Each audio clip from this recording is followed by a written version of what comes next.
Buenas tardes. Me presento brevemente. Soy Luis Picazo, coordinador del Foro de Veteranía.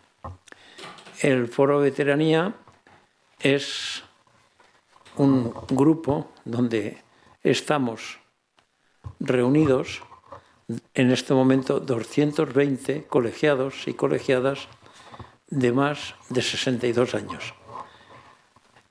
De entre los más de 2.200 colegiados y colegiadas que a su vez tienen más de 62 años. Seguimos creciendo y esperamos pronto llegar a ser el grupo más importante dentro de esta homogeneidad del colegio. Seguro que acabaremos el año con 400 o más, seguro. Decir dos cosas acerca del Foro de Veteranía.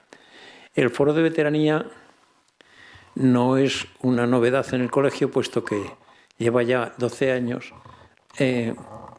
con diversas denominaciones. Primero empezó denominándose Grupo de Veteranos, luego Grupo de Veteranía y finalmente Foro de Veteranía.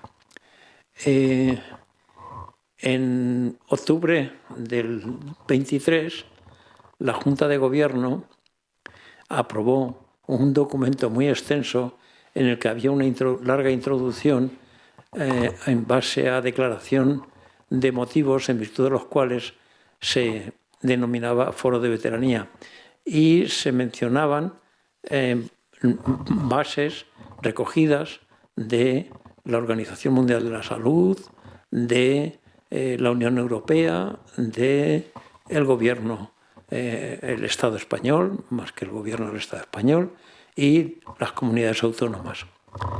Nosotros definimos dos grandes objetivos estratégicos y esto fue realizado por el denominado Grupo de Coordinación. El Grupo de Coordinación es un grupo informal pero permanente de aproximadamente 13 componentes y identificamos dos grandes objetivos estratégicos. Uno, el hacer que el conocimiento que los mayores tenemos a lo largo de nuestra trayectoria profesional no se pierda y que sirva y se aproveche por aquellos compañeros y compañeras que quieran aprovecharlo. Para lo cual cualquier método, conferencias, talleres, reuniones, asambleas, sistemas de mentoring sirven para transferir esos conocimientos. En el bien entendido que lo importante es que transmitamos nuestro conocimiento experiencial, no nuestro conocimiento académico, porque para eso ya están los académicos, o nuestro conocimiento profesional de ejecución de la psicología, porque para eso ya están los compañeros que ejercen la profesión en los diversos ámbitos. Lo nuestro es experiencial y eso es lo que tenemos que transferir. Las claves del éxito y de la calidad profesional. En segundo lugar, otro gran eje estratégico era el aportar aquello que pudiera ser aprovechado por nuestros colegas para superar la soledad no deseada o para prevenirla. Y para ello definimos 4 ejes, voy acabando, 4 ejes. 1, el de transferencia del conocimiento, especialmente centrados en un programa de mentoring, que llevamos ya 12 años de experiencia en el colegio. 2,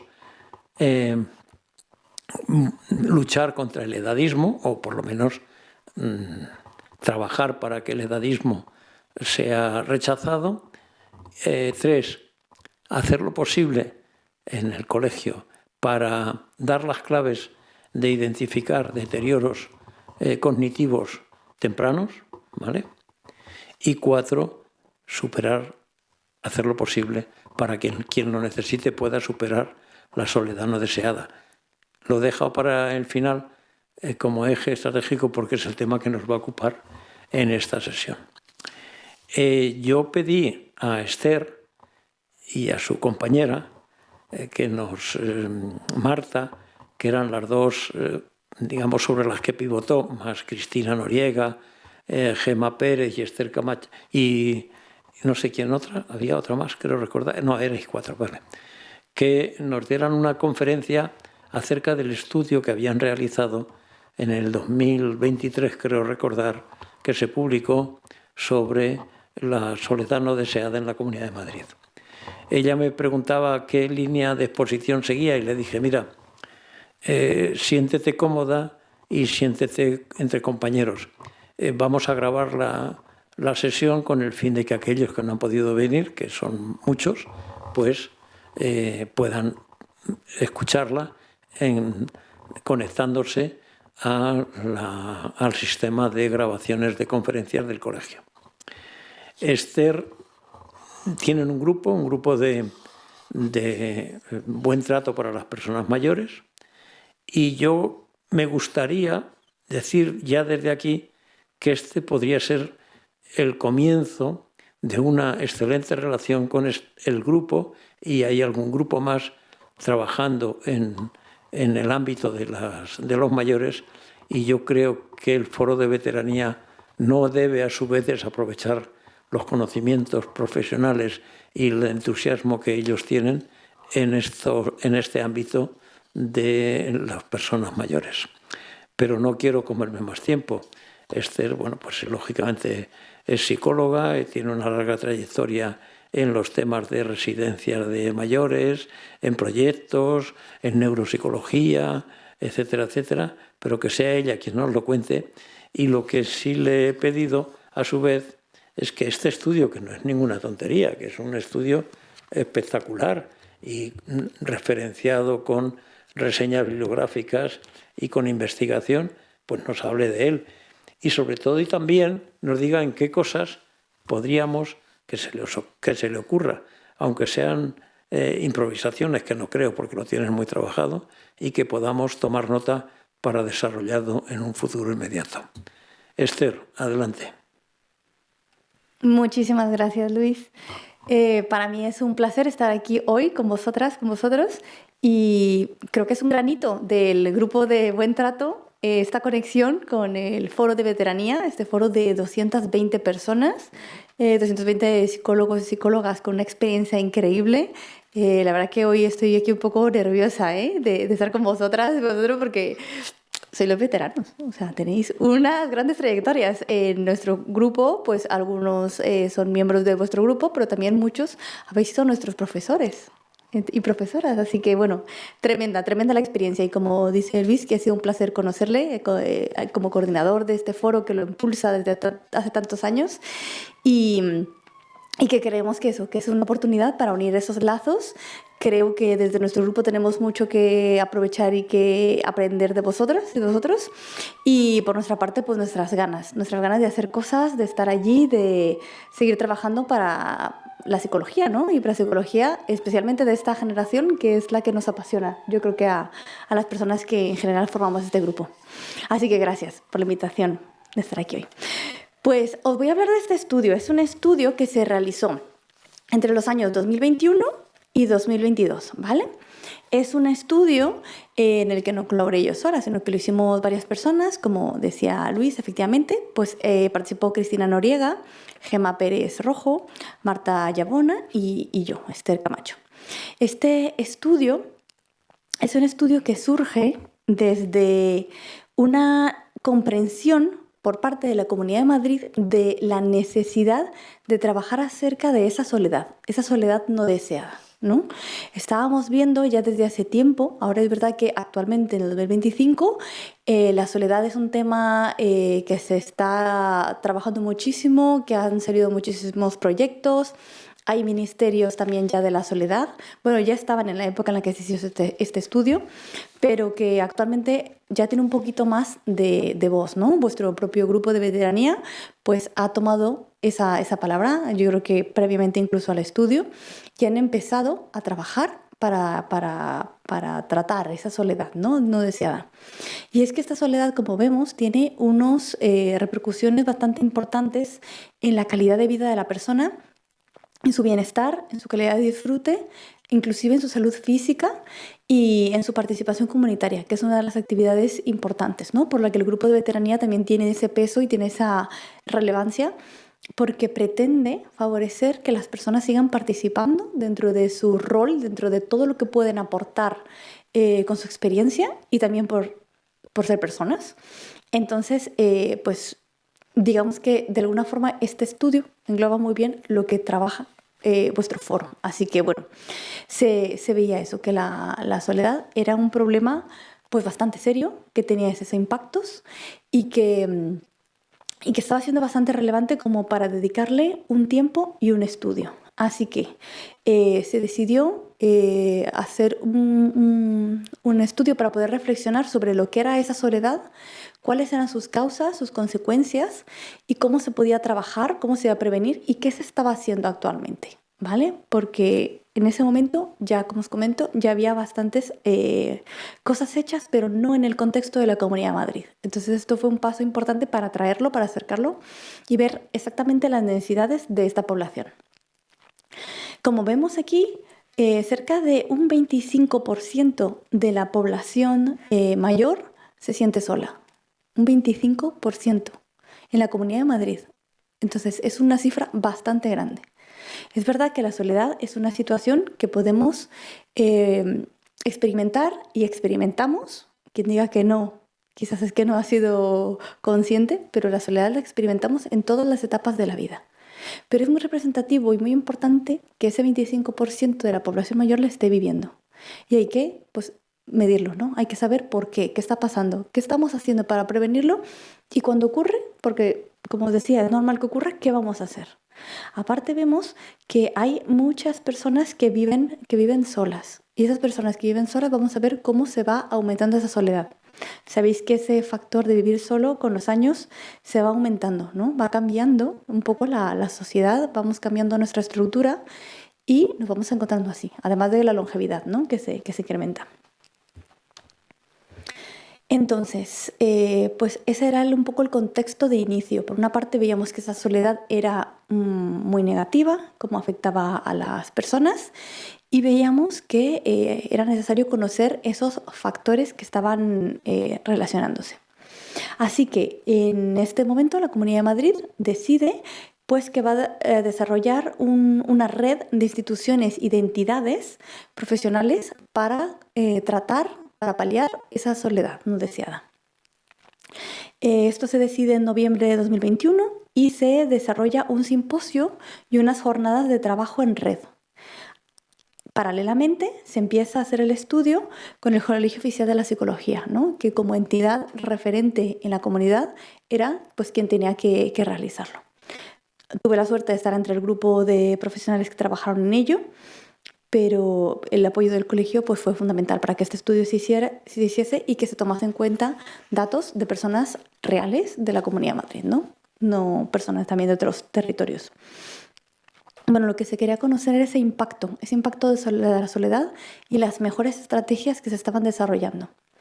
Se hizo por una parte un estudio de todo lo que es el marco conceptual y normativo en el momento para saber un poco qué es lo que había, ¿no? A nivel europeo, nacional y también autonómico. Con esto queríamos identificar los factores clave, aquellos proyectos que había, aquellas medidas, aquellas leyes, cómo se estaba haciendo, ¿no? A nivel institucional, social, definirlo bien. Por otra parte, se querían identificar esos indicadores que nos marcaban que una persona tenía una vulnerabilidad avanzada para caer en soledad y que esa soledad además fuese unida al aislamiento y a un sufrimiento, ¿no? Se analizaron por una parte los factores de riesgo que hacían vulnerable a la persona y su contexto y por otro lado las características sociodemográficas que habían llevado a la persona a estar en ese punto y que se mantuviese. Porque como decía, todo el mundo puede sufrir soledad, pero ¿qué es lo que hace que una persona no salga de ella? Que se quede ahí instaurada. Entonces es lo que queríamos saber. En tercer lugar, también se identificaron esas propuestas que estaban en ese momento, que estaban orientadas a prevenir, a tratar y a paliar cuando ya existía, ¿no? Entonces se hicieron un estudio de las mejores prácticas, estuvimos revisando todos aquellos proyectos, aquellas intervenciones, aquellas acciones que se estaban desarrollando en cada uno de los distritos de Madrid, de los diferentes pueblos, para saber todo lo que se estaba haciendo y ver qué podíamos sacar de bueno, qué había funcionado, qué podíamos copiar y replicar para que esto se incorporase al resto de la Comunidad de Madrid. Y también se vieron cuáles eran aquellos ámbitos de mejora, aquellos espacios en los que decíamos, mira, esto no está funcionando, ¿no? Esto tenemos que seguirlo trabajando para que nos dé mejores resultados. ¿Y cómo se hizo? Pues además de esa revisión bibliográfica de todo lo que había, que podíamos acceder por medio de proyectos en los que ya estábamos trabajando, las compañeras y yo que estábamos en este proyecto, de todo lo que podíamos buscar en bases de datos, en internet, toda esa información que nos podía llegar de un lado y de otro. Aparte, se hicieron entrevistas, grupos de discusión y cuestionarios para conocer la opinión de las personas, tanto personas que estaban en cargos que podían tomar decisiones en cuanto a políticas sociales que ayudasen a paliar la soledad, profesionales que estaban trabajando en centros, en servicios, cara a cara con las personas y las propias personas interesadas, ¿no? Entonces, como os decía, se hicieron estas entrevistas a profundidad con informantes clave en las que se incorporaron, pues, por ejemplo, representantes de la Dirección General de Atención al Mayor y la Dependencia de la Comunidad de Madrid en ese momento, a la Dirección General del Mayor del Ayuntamiento de Madrid. Se contó con múltiples profesionales expertos en soledad no deseada, también profesionales de organizaciones que tienen esos proyectos que desarrollan, que están en el día a día de las instituciones y personas de distintos proyectos de la Comunidad de Madrid, personas mayores que están en Madrid Salud, que participan en talleres de la Comunidad de Madrid y también personas mayores que están en pisos tutelados. En total tuvimos 235 personas que participaron, 27 eran personas mayores usuarias de los servicios y 208 eran profesionales. Y bueno, dentro de estos formatos, por una parte tuvimos las entrevistas, esas a profundidad, que os contaré un poquillo más ahora.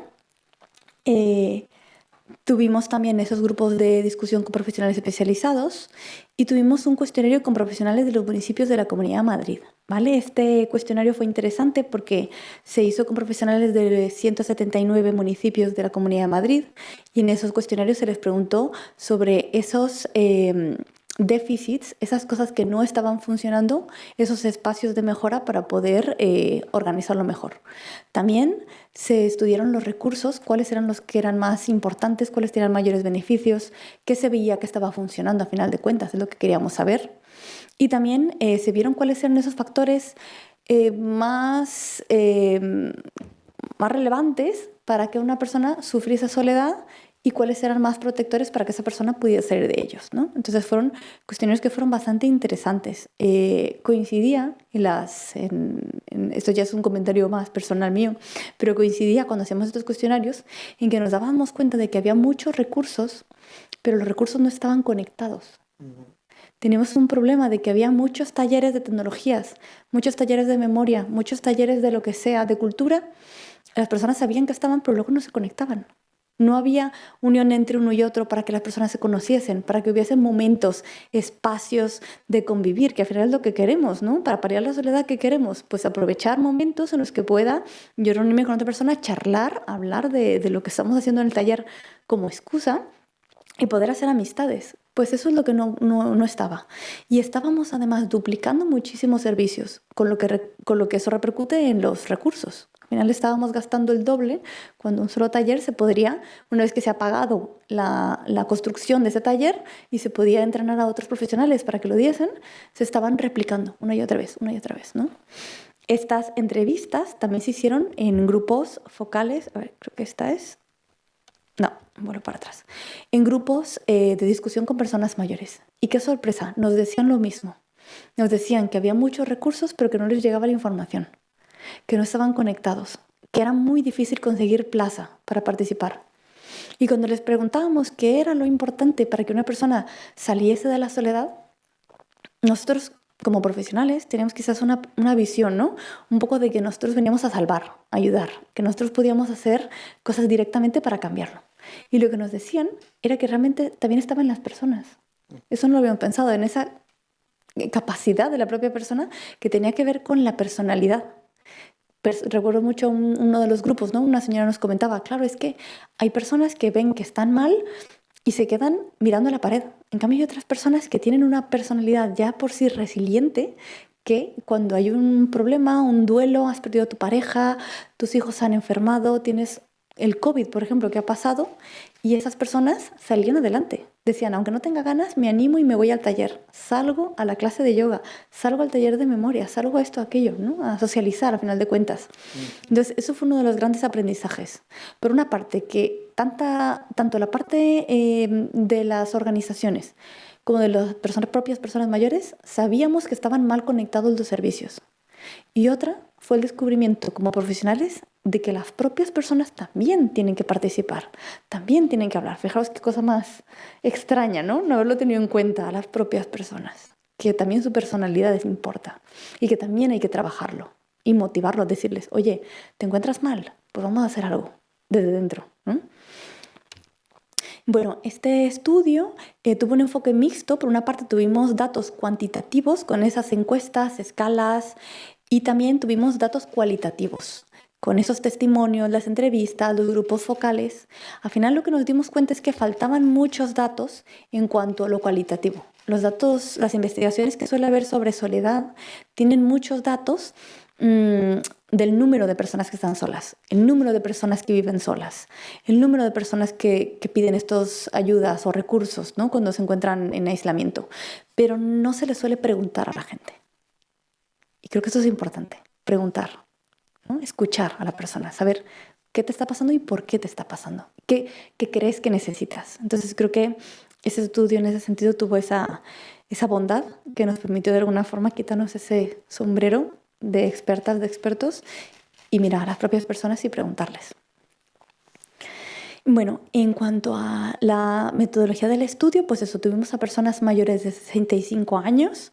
Como os decía, eran personas que vivían solas, que venían de servicios de Madrid Salud, de servicios del ayuntamiento y también de casas tutorizadas, ¿no? Y teníamos, pues bueno, tuvimos en cuenta todo lo que tiene que ver con lo sociodemográfico para saber si había algún dato por ahí que fuese relevante. Relevante realmente, al final lo que encontramos fue que las mujeres tenían más soledad, dato que ya sabíamos previamente. Por parte, porque viven más años, es importante. Y que también era un factor protector a su vez, porque las mujeres tenían una mayor facilidad para hacer nuevas conexiones. Encontramos también que toda la estructura familiar era importante, ¿no? Cuando hay diferentes situaciones que nos van a romper esa estructura, ¿no? La pérdida de la pareja, la pérdida del rol laboral, el distanciamiento con las familias, ¿no? Cada vez somos más los que emigramos y que desde lejos vemos a los padres, ¿no? A la familia lejana y que la experiencia de la propia persona es, pues sí, mi hija está muy bien, está muy ocupada, pero no la veo, ¿no? Y esa doble visión, ¿no? Del hijo que está lejos y que echa de menos a su familia y sabe que debería estar allí, pero al final vive su propio presente con cierto egoísmo y cierta necesidad, y por otra parte el familiar que lo vive con deseo de que el hijo o la hija esté bien, pero al mismo tiempo el sentir que está en un segundo plano, ¿no? Bueno, para este estudio utilizamos diferentes escalas. Por una parte, bueno, las que ya conocéis, ¿no? En vuestro foro seguramente las habéis utilizado bastante. La escala de soledad de la UCLA, la de John Yearfield, que siempre lo digo mal, y la escala ¿vale? Aparte de esos cuestionarios sociodemográficos, para conocer todo lo que os decía, del perfil de la persona y poder ver lo que nos podría servir para predecir, para ayudar, de alguna forma, esos grupos y entrevistas focales que se realizaron y el estudio de los casos de las buenas prácticas que servían para la intervención en la soledad.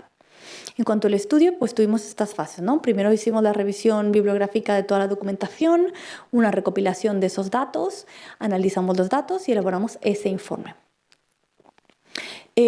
Vimos que que la soledad no era un tema que fuese fácil de estudiar porque no había una sola definición de lo que era la soledad y los factores que tenían que ver con ella, ¿no? Vimos que había diferentes enfoques teóricos y diferentes definiciones, que la soledad no es una soledad, sino que había diferentes tipos de soledades que nos íbamos encontrando. Hemos encontrado unas que ahora os voy a definir, pero que posiblemente haya más.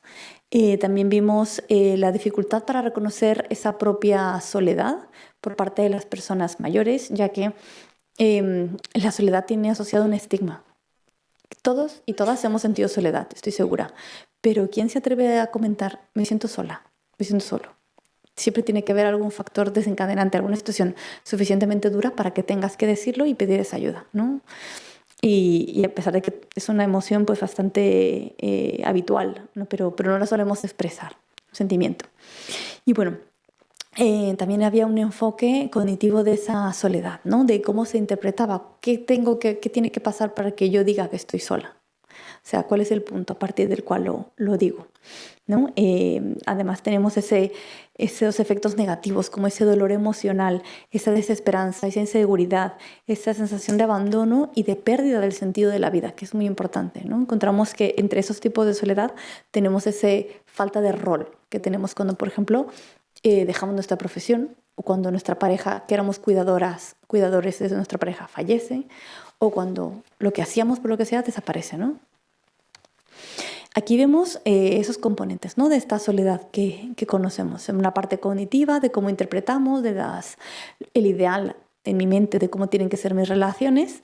Por otro lado, esa interpretación emocional y afectiva, ¿no? De esa sensación de vacío, de falta de significado, de falta de ese cariño, ¿no? Ese sentimiento de vacío, de desesperanza. Y que afectan a la calidad de vida, ¿no? Ese bienestar que podíamos sentir. Entonces vimos entre los tipos de soledad que encontramos, por una parte, esa soledad emocional, que era esa falta de apoyo, de soporte, de emociones positivas compartidas con otra persona, a final de cuentas, ¿no? También vimos esa soledad relacional, cuando nuestras relaciones no son suficientemente cercanas, no tenemos tanta confianza, no tenemos esas personas que si me pasa algo, me caigo en casa o, no sé, discuto con mi pareja, me pasa cualquier cosa, no tengo a quién llamarle y decírselo, ahí es cuando expresamos esa soledad, ¿no? Muchas veces porque pues, las amistades, la familia se encuentra lejos o no están accesibles física o emocionalmente. Vimos que había aquí algunas crisis que eran importantes y relevantes para llevarnos a esa sensación de soledad. Por una parte, esa crisis de identidad, cuando pierdes tu rol, lo que os comentaba. Una persona, por ejemplo, que ha cuidado durante mucho tiempo de su pareja o de un hijo con un problema o de quien sea y de pronto se encuentra con que ese rol se pierde porque te has jubilado, porque la persona ha pasado a una residencia, porque tu hijo o tu hija pues lamentablemente a lo mejor ha fallecido o ha empeorado y ya no tiene ese rol de persona cuidadora. Por otra parte, esa crisis de autonomía.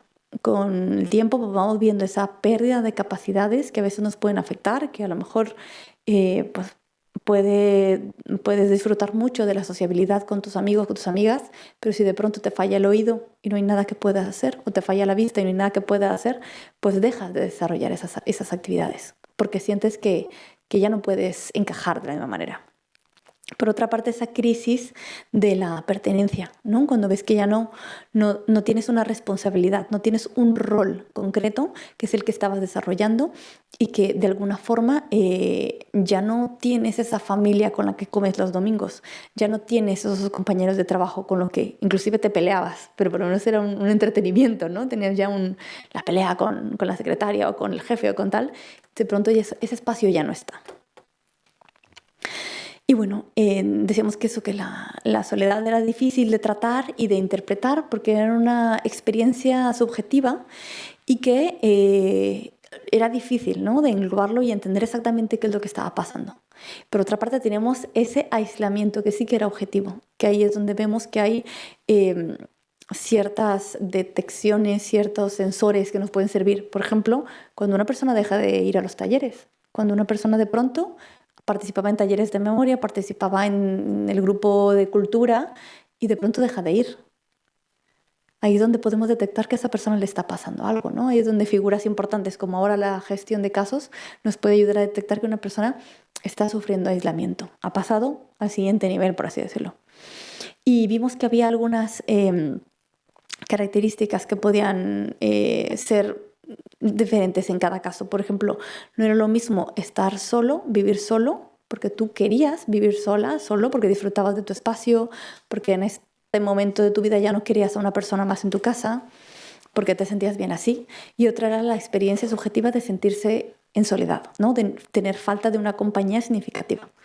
Y luego vimos esa diferencia entre la soledad y el aislamiento, ¿no? Esa falta de compañía en cuanto a las personas cercanas, y por otra parte esa soledad, ¿no? Esa necesidad de un contacto.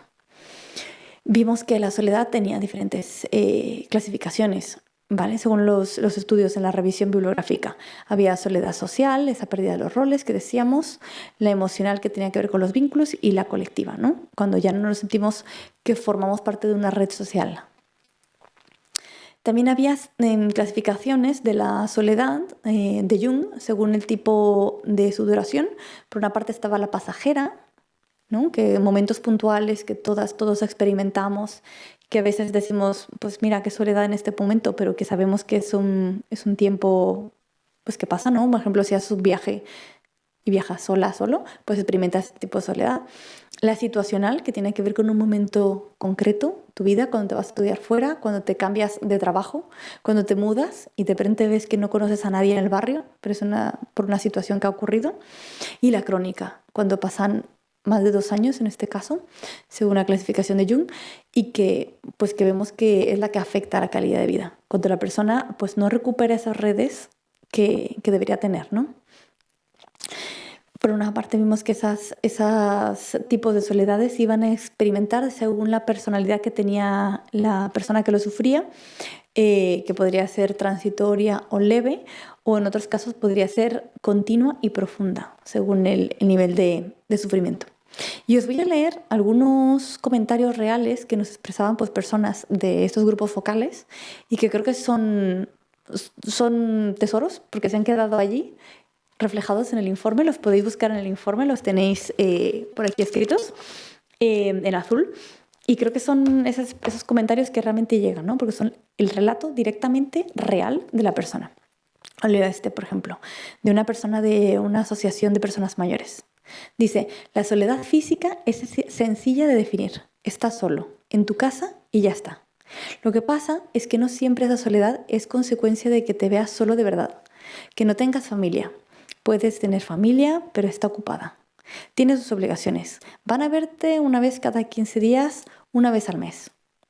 Entonces llega un momento en que esa abuela o ese abuelo empieza a sentirse solo a pesar de que tenga mucha familia. ¿Cuántas personas no conocemos que están en esa situación? ¿Cuántas personas? Generaciones más jóvenes, que no sé si nos estarán viendo o verán en algún momento esta grabación. ¿Cuántas personas más jóvenes no estamos haciendo eso? Es que son las dos caras. Otro comentario. Hay un peso muy importante en la parte social del sentimiento. Yo siempre pongo como ejemplo el cambio de trabajo.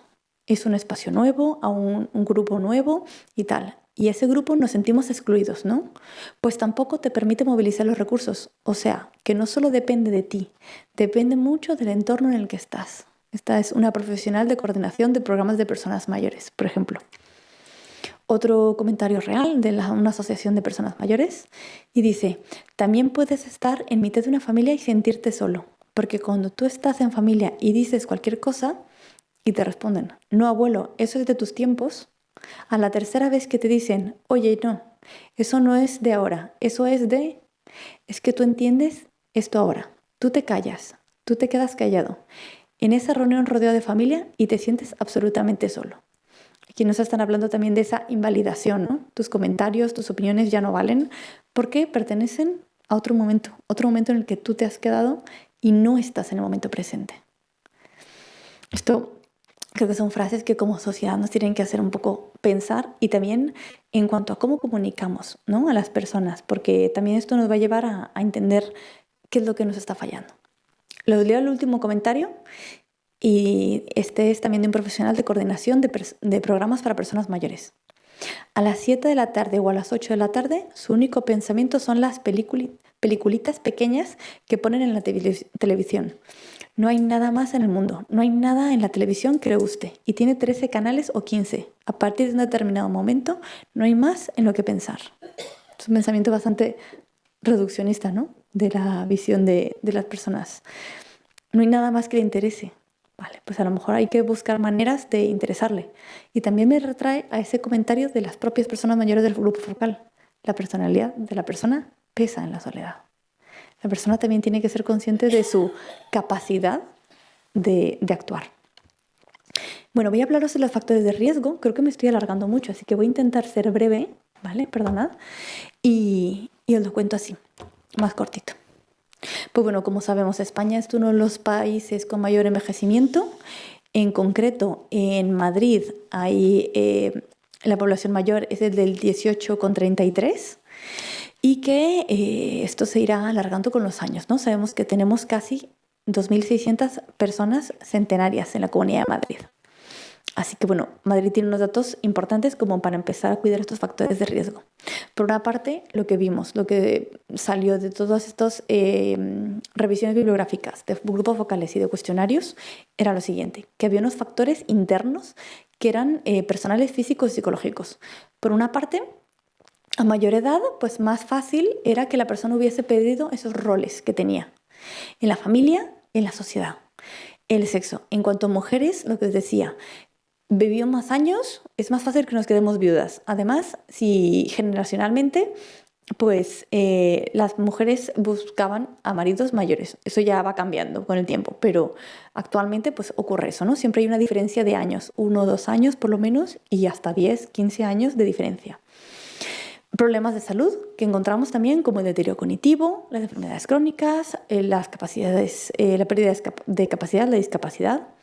Y también factores psicológicos como la soledad, la depresión, la ansiedad, la baja autoestima y, muy importante, las personas que tenían mayor dificultad a lo largo de toda su vida para hacer relaciones. O sea, personas que ya les costaba cuando eran jóvenes, cuando eran mayores, se mantenía. No va a haber milagros en este punto. En cuanto a factores externos, veíamos esa pérdida de las relaciones significativas, pues porque tu generación se va muriendo, vas perdiendo hermanos, hijos, vas perdiendo incluso las personas más queridas que te acompañaron desde tu carrera, vas perdiendo todo. Ese cambio estructural que decíamos, cada vez vivimos más lejos de nuestros padres, ese aislamiento geográfico y las barreras, esas casas, un piso en un quinto sin ascensor, por ejemplo, cualquiera que se haya lastimado un pie, que haya tenido un problema en la visión, sabe que esos son jaulas. La brecha digital, ¿no? Si cada vez el contacto con la sociedad, la Comunidad de Madrid, con los bancos, con todo, es digital y no tenemos el acceso a la tecnología o no sabemos utilizarla, pues ¿qué pasa? Que nos quedamos fuera.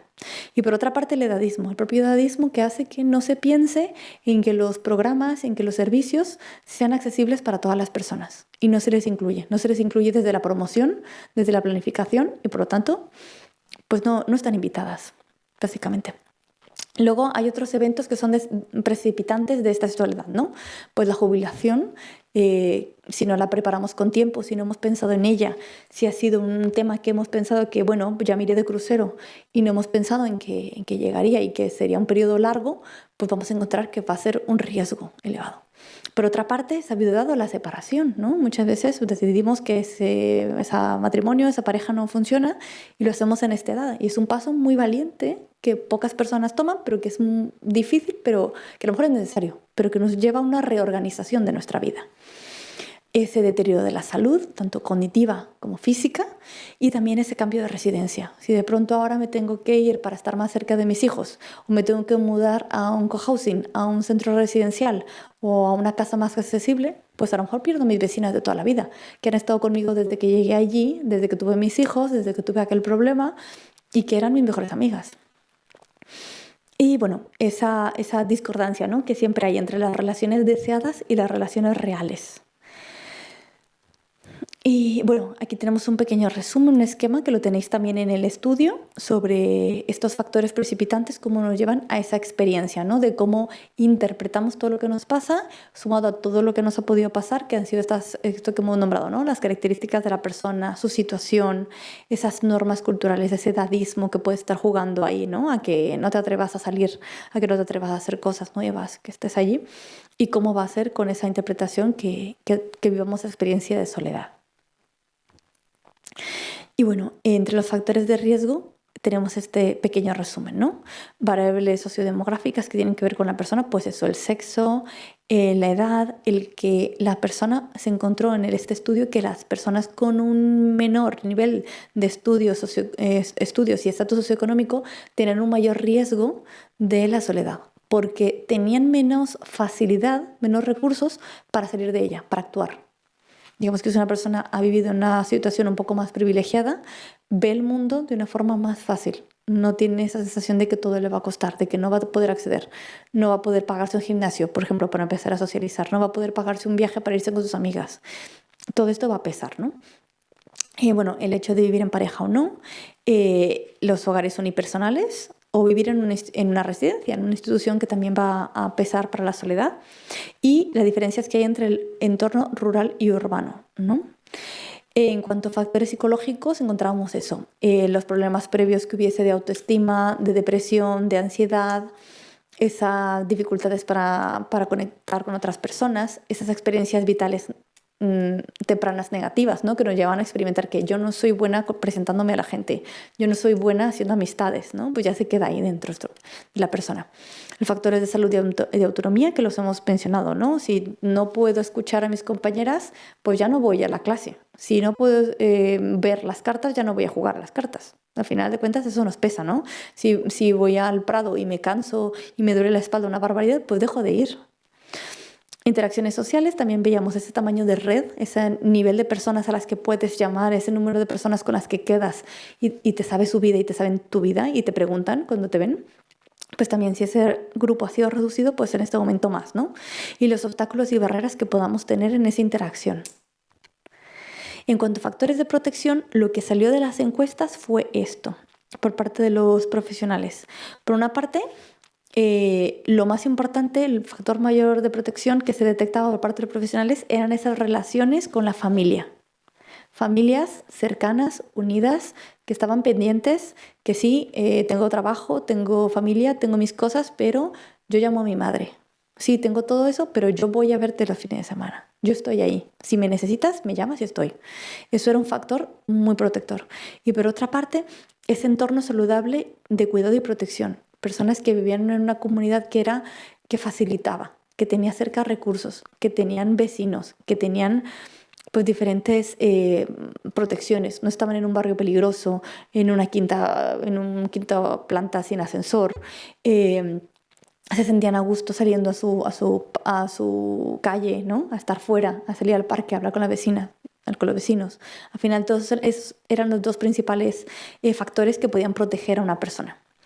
Por otra parte, encontrábamos lo que os comentaba. Teníamos el género. Las mujeres, aunque experimentan mayor soledad, pues suelen tener más facilidad para hacer nuevas relaciones. Por otra parte, veíamos que el tema de la edad era importante, pero a partir de los 75 años. Ahí es donde aumentaba. Y aumentaba la soledad a los 75 años porque se van perdiendo las conexiones. Antes es más fácil que tengas aún a tus compañeros de vida. Lo que os comentaba, el nivel socioeconómico, tienes más recursos, tienes más facilidad para enlazarte en actividades sociales. El estado civil, por supuesto, vivir con una persona, con una pareja, te puede hacer sentir más sola, menos sola en algunos casos. Y vivir en el entorno comunitario. No tanto vivir en zonas rurales urbanas, pero sí que fuese una comunidad, sensación de comunidad. Esos barrios que tú dices, esto es un barrio, este pueblo la gente se conoce, eso es lo que importaba, más que el tamaño o lo que sea. Otros factores psicológicos, lo que decíamos, el que la persona tuviese una propia personalidad, que le ayudase a salir adelante, que no se ponga contra la pared, sino que es una persona que dice, estoy mal, pero voy a salir, estoy mal, pero voy a hacer. Eso era lo que importaba, ¿no? Esa resiliencia, esa autoestima. ¿Voy tú? Y ese estilo de atribucional positivo, ¿no? Que la persona decía, estoy mal, pero depende de mí. Voy a salir, me voy a arreglar y voy a salir, ¿no? Esa gente maravillosa que salía con los labios pintados con mascarilla cuando el COVID, esa es la actitud. Y en cuanto a la salud, pues bueno, lo que nos podemos imaginar, ¿no? Si tienes deterioro cognitivo, problemas sensoriales y poca movilidad, pues vas a tener más dificultades. Si no los tienes, pues tienes más fácil, ¿no? Ese camino. Que no significa que tengas esto te haga sentir soledad, pero que no tenerlo te facilita el poder interactuar. Y los factores sociales, esa red de apoyo, ese número de personas que están cerca, que les mandas un WhatsApp, les llamas por teléfono, les ves por la calle y te saludan, pues eso era importante. La participación, el que la persona tuviese actividades comunitarias en las que salir, conectar, hacer relaciones, hablar, cotillar, lo que sea, ¿no? Y el acceso a la tecnología. Fijaros qué importante fueron el WhatsApp, por ejemplo, y el Facebook cuando la pandemia, por ejemplo. Y cómo es actualmente. O sea, para quedar con alguien es mucho más fácil hacerte un grupo, le dices cañas a las 5 y cañas a las 5. Por otra parte, los factores de protección, pues esa accesibilidad, ¿no?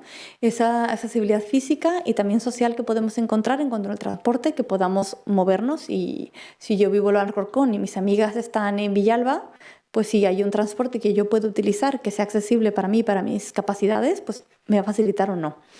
El enfoque que haya del edadismo, si por ejemplo en la estación a mí me ponen facilidades para usar el ascensor, por ejemplo, o si pasan toda la gente joven y yo me quedo fuera. Y la disponibilidad para las actividades significativas, espacios, pretextos. Lo que necesitamos son pretextos para socializar, porque cuando estás trabajando, pues al final socializas con los compañeros, quieras o no quieras. Socializas con la familia porque viven ahí, quieras o no quieras. Pero cuando se queda el nido vacío y ya no vas a trabajar, pues tienes que buscar pretextos. Y eso es lo que necesitamos. Actividades que tengan sentido, que sean para estas generaciones, que no sean infantiles y que tengan esos pretextos para vernos.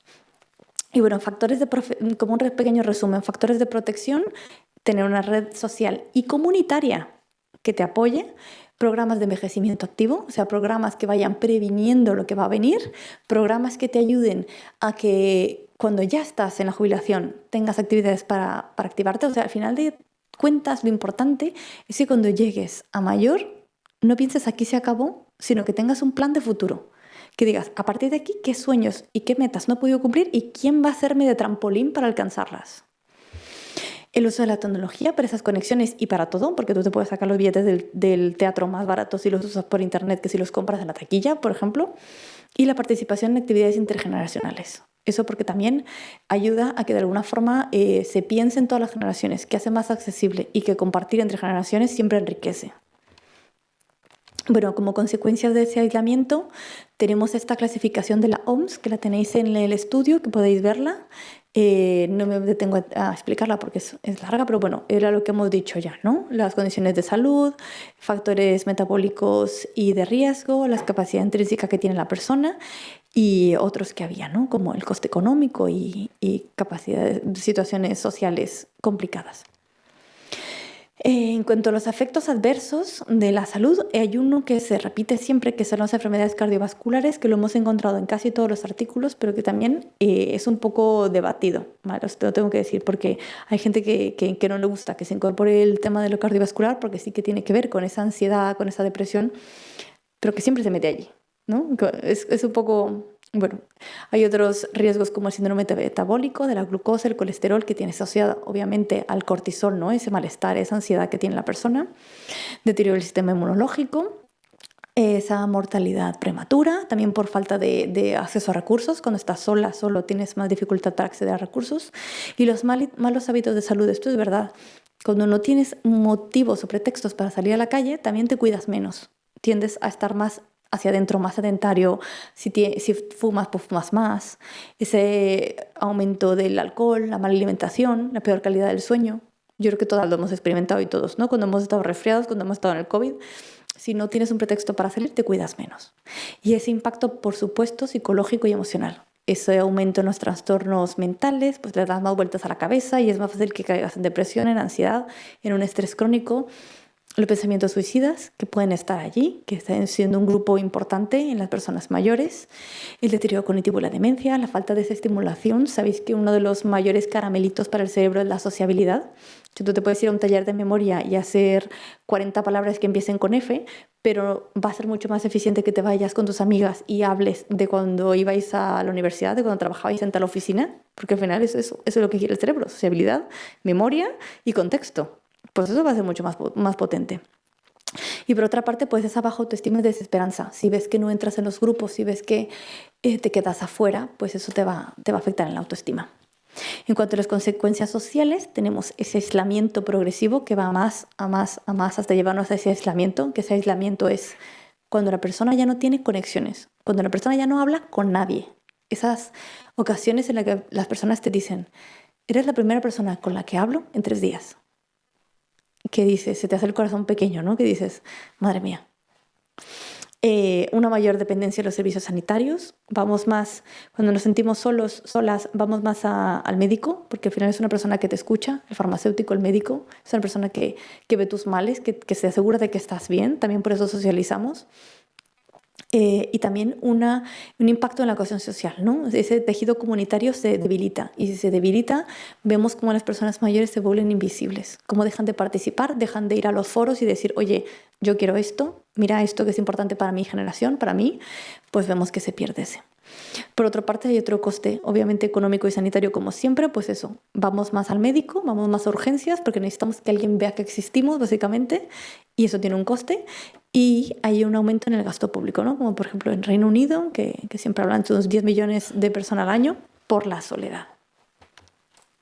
Bueno, para las personas profesionales en psicología, pues las escalas que se utilizan o que vimos que se utilizaban más eran las comentadas, que una de las mejores herramientas que podíamos tener es escucha activa, ¿no? Esos vínculos de confianza, el trabajo del relato de la persona, esos cuidados narrativos, esos cuidados biográficos, saber quién es la persona, qué ha sido importante para ella, qué es importante para ella y qué sueños quiere cumplir, para que de alguna forma orientemos nuestras intervenciones a eso, ¿no? No siempre hablar del pasado, sino hablar de quién has sido, quién eres actualmente y hacia dónde vamos, ¿no?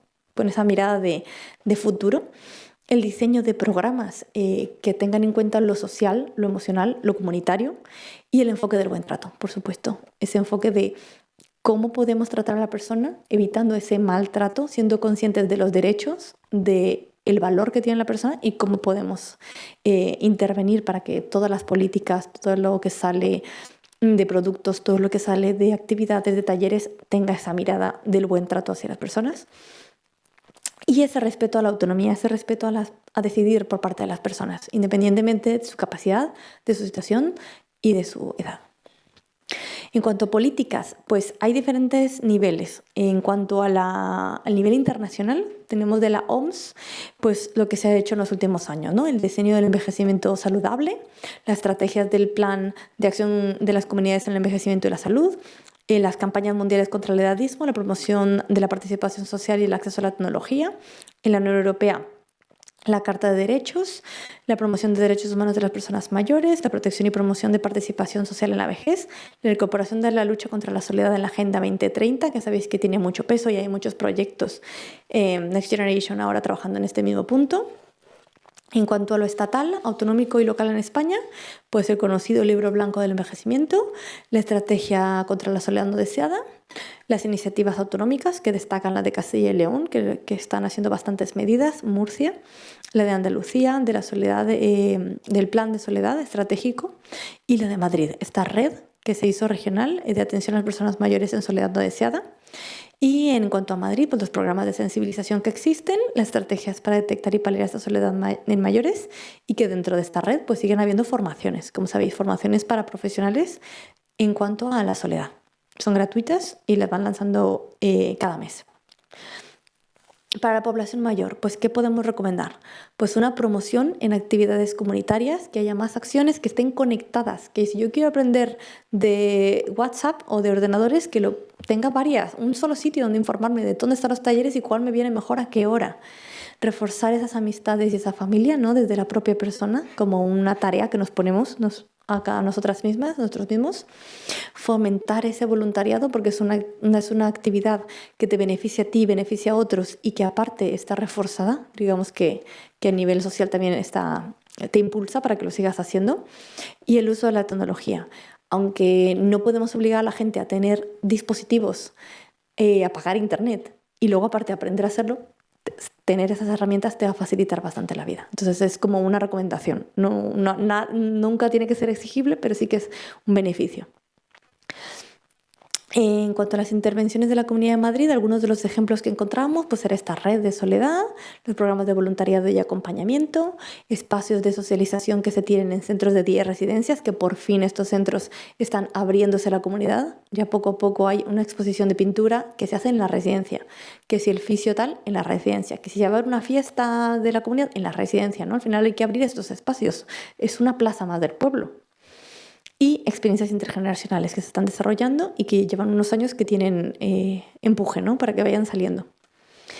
Y como conclusiones, pues que esta soledad no deseada afecta a muchas personas mayor, a partir de los 75 años principalmente, mucho más fuerte en mujeres, que hay factores de riesgo como la pérdida de esas relaciones, de esos vínculos, de esa pareja, la falta de participación comunitaria y un edadismo marcado que nos impulsa a que nos cueste salir de allí. Que hay factores protectores como mantener esas redes sociales activas, el seguir participando, tomando decisiones en la comunidad y el tener acceso a las tecnologías. Y que es importante, es crucial, implementar programas de intervención cotidianos para que cuando una persona se encuentre en esa situación que nos vamos a encontrar, tengamos redes a donde cogernos. Y sin más, os dejo con el enlace para que podáis ver el informe, ¿vale? El trabajo este, si queréis. Así que nada, ahora, después, perdonadme por hablar tanto, me gustaría escucharos, me gustaría que me contarais un poco vuestra experiencia.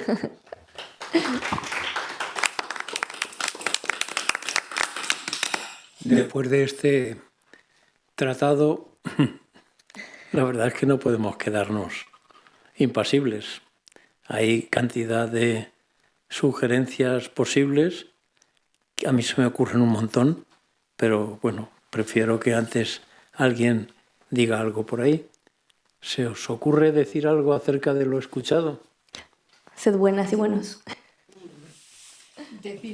Vamos, muchísimas gracias por este apabullante libro que habéis hecho y como bien dice Luis, a mí se me ocurren muchísimas cosas, quiero decirte, pero a lo mejor son fantasías, por ejemplo.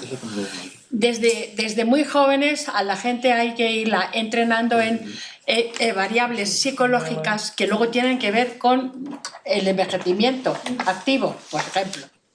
Apertura a la experiencia, eso todo te estoy diciendo bajo el punto de vista psicológico. Apertura a la experiencia, tolerancia a la frustración, tener un interés activo por actividades fuera ya del trabajo y por el trabajo incluso estar con pasión, en fin, muchísimas cosas. Luego también, aparte de todos estos apoyos que son fundamentales e importantísimos, yo creo también que hay que hacer también un estudio y unos planes de valores. Por ejemplo, el respeto es un antídoto contra el edadismo. Y tanto en los trabajos como en la sociedad entera como en la familia. Porque yo veo, en mi entorno veo que hay muchos hijos que no respetan a los padres en el sentido de que los tratan como niños. Entonces eso va contra la autonomía, va contra la autoestima, o sea, son tantas cosas que es que de verdad esto es un principio, pero tenemos mucho que hacer, pienso yo, porque son muchísimas cosas. Totalmente de acuerdo. Y es una reflexión interesante que dices, que se trata a los padres como hijos. Y es que, claro, si tú los tienes aquí... Con perdón por el palabra, pero es verdad. O sea, no les dejan.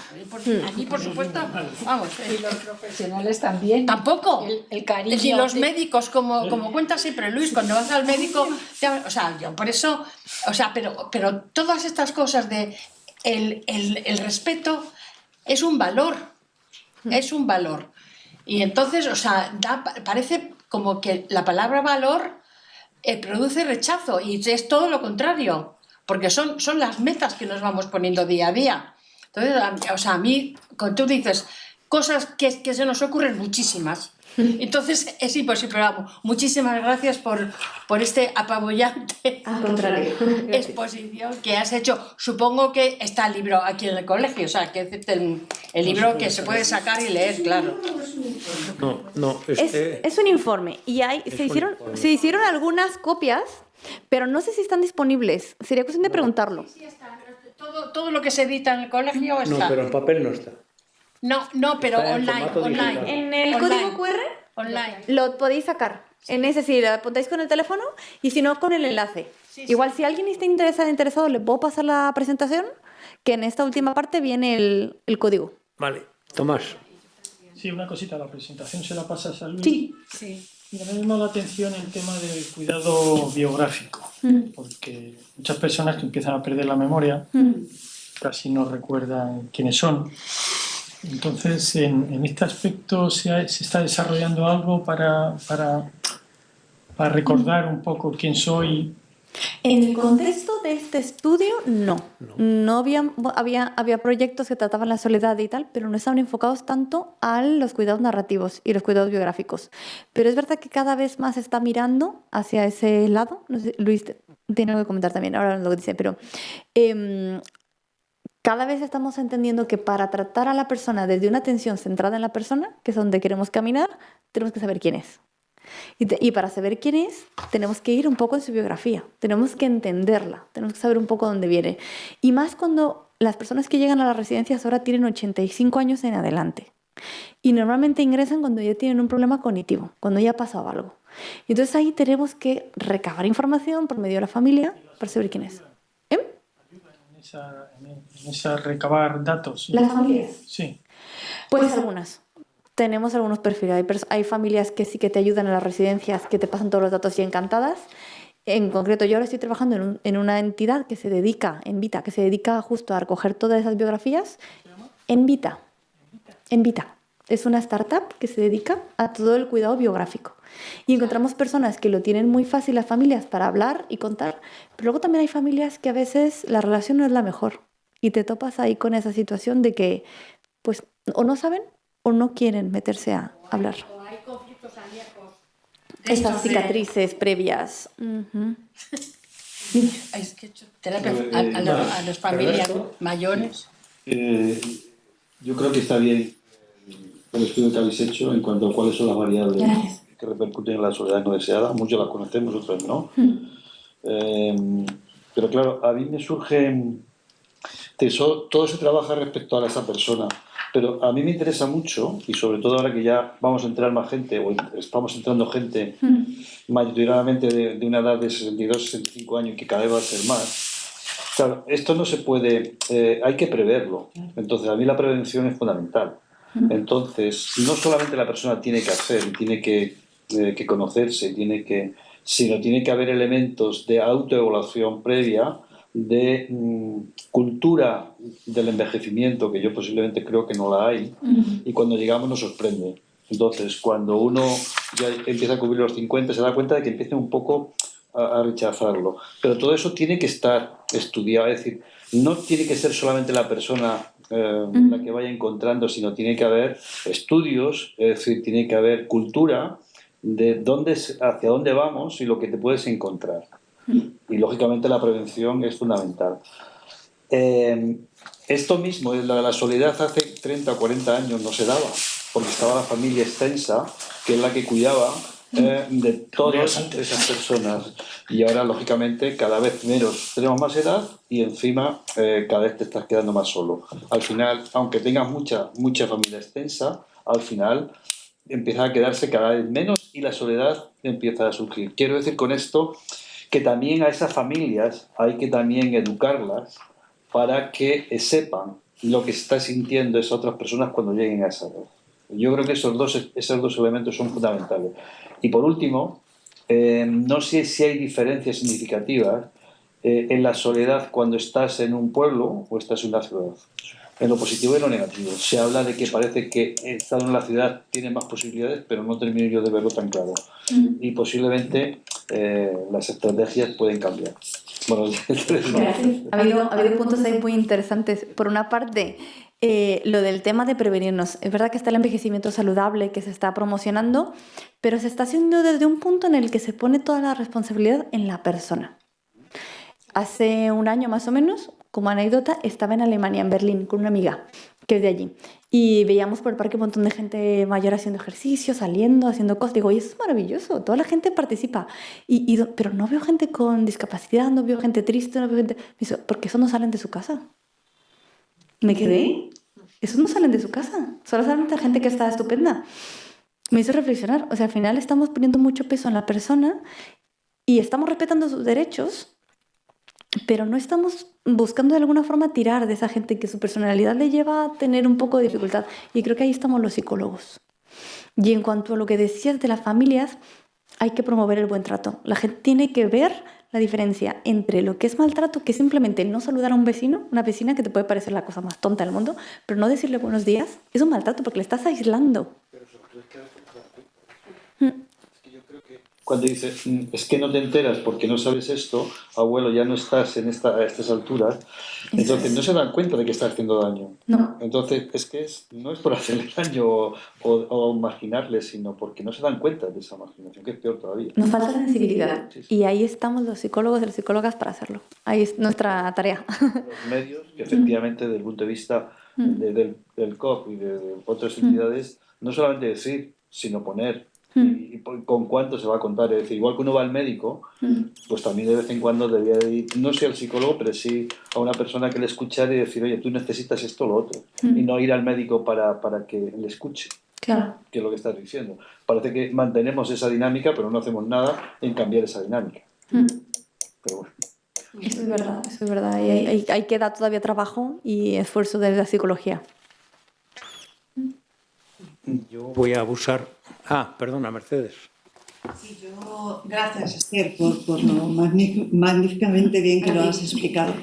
Estoy pensando que cuando tenemos las revisiones, por lo menos en la parte de salud pública que yo asisto, y tenemos una serie de revisiones que te van diciendo cómo estás, cómo te encuentras, ahí lo que estabais diciendo ahora, ¿no?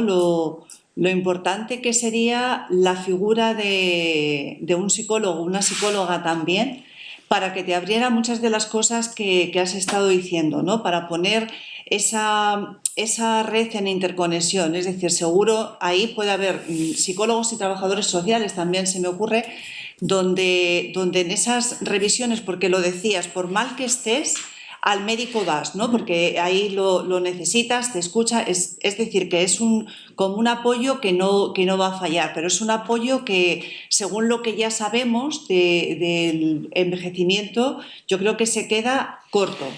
¿Cómo se podría ampliar? ¿Cómo podría estar mucho mejor resuelto muchas cosas? Claro, para eso está claro que hay que favorecer una sanidad para todos, ¿no? Eso también es verdad. Pero creo que sí, que lo que estabais diciendo de dar más cabida a la psicología, que se lleva hablando muchísimo, pero que no acaban de estar en los centros de salud, creo que sería un estímulo para abordar esta soledad no deseada, desde mi punto de vista, muy, muy importante. Muchas gracias. Este es un error, gracias. Es un error porque al final se está gastando mucho más en emergencias y en consulta primaria cuando lo que la persona lo que necesita es que alguien le escuche. Si se pudiese canalizar, es que necesitamos figuras de gestores de caso que detecten la soledad y que gestionen con la persona para que pueda tener ese recurso. Ese recurso lo puede tener por los servicios que tendría que tener de la salud pública, que necesitamos más psicólogos allí, y también por las asociaciones, tantos grupos dedicados a un área de enfermedades raras, de que si tengo un cáncer, de que si tengo un duelo, que te podrían atender y que podrían ser esa red. Otra vez, esos recursos están cada uno por su lado, no se conectan, no hay eficiencia, se están perdiendo energía y dinero por todos lados. Si todo estuviese conectado, las personas tendrían mejor servicio, sería más eficiente y trabajarían mejor. Pero nos faltan esas dos partes, psicólogos en espacios de la sanidad pública y un gestor que ayude a que la persona usuaria no se pierda en el servicio. Porque tú ahora te pasa algo y de aquí a que descubres quién te ayuda, cómo pides el trámite, qué papel hay que llevar, te puedes morir de aquí que descubres cómo se pasa, ¿no? Cuando te pasa algo con un familiar o lo que sea. Tendría que haber algo que recoja. Vale. Sí, a ver, no voy a contar nada nuevo que no lo hayas contemplado porque todas las situaciones están ahí, o sea, todas. Pero, no me cabe duda que de un tiempo para acá, con la cantidad de acciones y nuevos planes y todo, bueno, pues hay muchísima gente, bueno, mayor, participando en actividades, acudiendo a centros, teniendo encuentros, etcétera. Pero siempre lo sigo viendo, y eso que estuve en un centro de Madrid Salud, donde también está el tema de la soledad no deseada, o en residencia, que hay una parte que no tiene cobertura. Y actualmente estoy en el programa del ayuntamiento de estimulación cognitiva y veo casos de una, como lo ha dicho ahora en este caso de Alemania, dice que claro, esas personas no las ve.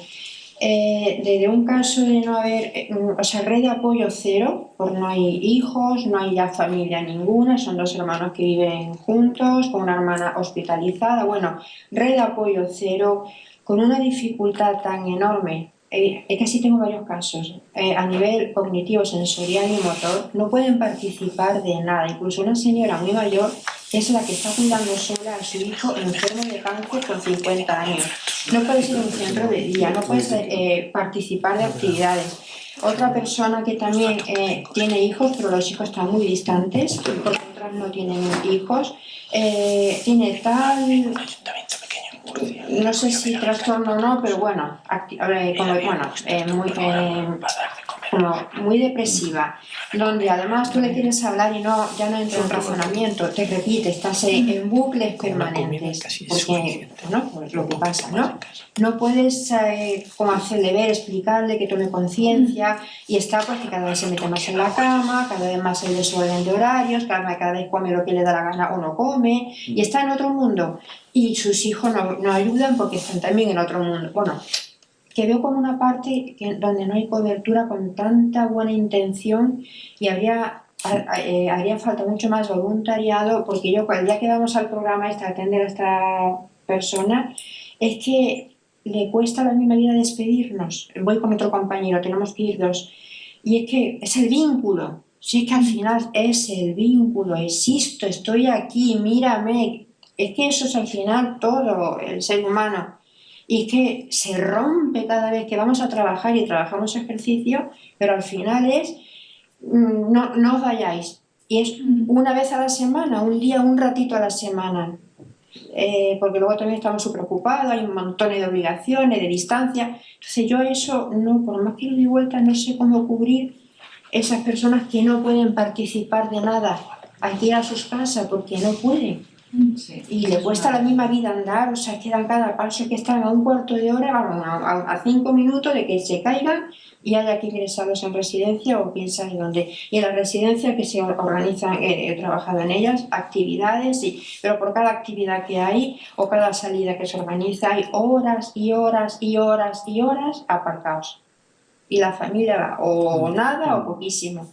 En muchos casos. Son las personas invisibles. Entonces, esos casos graves, terribles, en los que tiene que ir una persona voluntaria y que no hay una verdadera respuesta, porque se van apagando fuegos, pero ves que no hay una solución.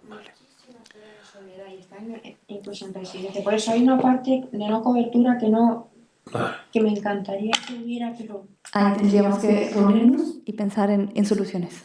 A ver, me gustaría a mí también intervenir.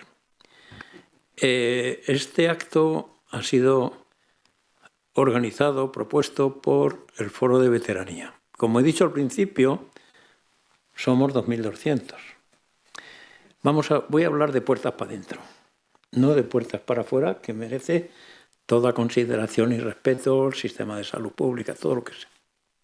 Pero voy a hablar de puertas para adentro. A ver, tu conferencia ha sido tremendamente sugerente. Yo he ido tomando muchas notas. Pero, por ejemplo, podríamos trabajar, voy a hacer sugerencias, en crear una colaboración entre vuestro grupo de trabajo y el foro para hacer aplicaciones de las escalas, la UCLA, la Young, la Bibler, para obtener ¿qué resultados? Los que luego nos den fiabilidad en esas escalas, más fiabilidad en determinados grupos. Pero podremos ampliarlo a otros grupos de jubilados de otros colegios, ¿por qué no? Muy buena idea. O sea, la muestra sería impresionante.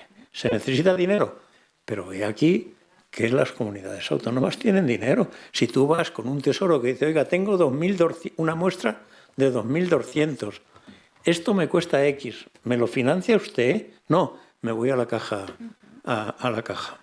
Y la caja me lo financia, seguro, porque ahí está nuestro compañero, ahí no me acuerdo ahora de su nombre. Sigo. Más ideas que se me ocurren.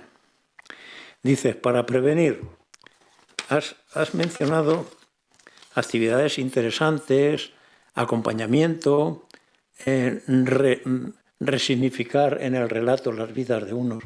Yo ya tengo una propuesta. Nuestro compañero Manuel Nevado, me dijo, Luis, una idea. Los alumnos míos de la asignatura que él da, las prácticas podrían ser entrevistar a los veteranos del grupo de veteranía, sus biografías y con una entrevista semicerrada, luego elaborar un manual resignificando vidas. Luego tenemos Totalmente, cuidado biográficos. A los actores, tanto alumnos, y además ahí conseguimos la intergeneracionalidad. Sigo. Actividades interesantes. La brecha. No consigo, pero no voy a dejar de insistir en ello. Tenemos una herramienta llamada comunidades virtuales. Ha sido impresionante el rechazo que ha habido. El otro día Juan Valera nos dijo, el rechazo es parte de la vida. Pero da igual que sea esto, que sea el WhatsApp. Lo rechazarán. El otro día un colega me dijo, ¿pero qué es eso del Bizum? Porque le tenía que mandar yo un dinero y le dije, ¿tienes Bizum? Dice, no, ni quiero ni lo tendré nunca jamás, amén. Yo también. Ya, pero es igual, es decir, es salirse del tiempo en el que vives. Es salirse del tiempo en el que vives. Es permanecer en el tiempo pasado. Sigo. Intergeneracionalidad. ¿Por qué no acompañamiento? Sí. Problema. ¿Dónde? En el domicilio del mayor. Los hijos no van a dejar que en esa casa entre nadie desconocido. Hay que buscar otras fórmulas. Pero tenemos el colegio. ¿Pero por qué no organizamos un campeonato de ajedrez en el club de ajedrez que está ahí en Río Rosas? ¿Por qué no?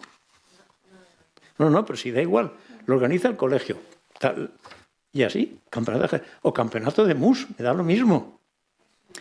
Lo importante es las relaciones.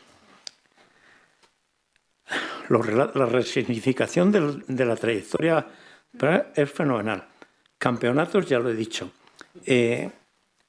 Sigo. Yo quiero luego copia de esas notas, que yo no me he traído donde apuntar. No, si las tengo yo, si te las puedo pasar. Más ideas. Pedir... No. Colaborar con otras entidades que disponen de dinero. Las que tienen, fundaciones que tienen, y las comunidades y los organismos públicos que tienen dinero. ¿Vale? O sea, a mí se me ocurre, y de puertas adentro, esto es para nosotros, para nuestros 2.200. De verdad que seguiremos creciendo y tenemos la masa crítica, la tendremos suficiente para ser un ejemplo de prevención de la soledad no deseada. Sigamos con ello, os invito. Estupendo, estupenda reflexión. Claro, pero además habrá que decir, oiga, quiero hacer esto tiene este presupuesto, colegio, ¿me lo puedes pagar? No, porque lo tenemos que dedicar a otras cosas. Me voy a CaixaBank, verás cómo CaixaBank me lo paga. O me voy a la compañía de seguros, al Grupo 80, que financia muchas cosas aquí en el colegio, en los colegios. Ahí queda dicho. ¿Vale? ¿Alguna cosa más para no quedarnos...? No, yo creo que lo que iba a decir antes es, efectivamente, yo creo que los modelos que tenemos de residencias, concretamente, yo creo que están totalmente obsoletos. Es decir, la gente no quiere ir a las residencias debido a esa soledad y hay que buscar nuevas estrategias. Yo creo que se están buscando en algunos sitios de que las personas no salgan de sus pisos y sigan estando acompañados.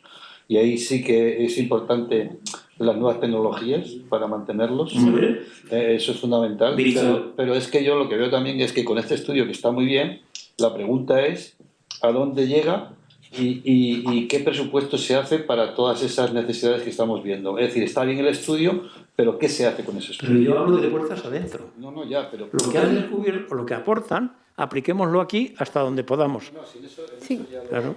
Lo que yo comentaría en ese sentido es que ahora está en marcha el plan de desinstitucionalización. Se hizo la estrategia y va a ir andando cada 3 años, va a salir una parte del plan, del inserso. Yo creo que esto va a tener cambios, porque hay presupuesto, porque viene de Europa. Claro. Forma parte de la Agenda 2030 y los Next Generation que estuvieron trabajando para ello, imagino que los aprendizajes y los conocimientos se utilizarán. Vamos a ver qué pasa, hay que estar atentos y como red de psicólogos también trabajar para que eso se cumpla y se cumpla bien. Lo cerramos todo a solamente a las personas mayores. Aquí me gustaría que hubiera gente de otros tipos de... Porque la soledad no solamente está en los mayores, hay mayor soledad entre los jóvenes, parece que están ahí. O sea, Llévate al grupo el mensaje de que necesitamos colaborar el foro de veteranía con el grupo de buen trato a los mayores. ¿Vale? Totalmente. Lo dejamos aquí y nos vamos. Pues muchas gracias. Gracias.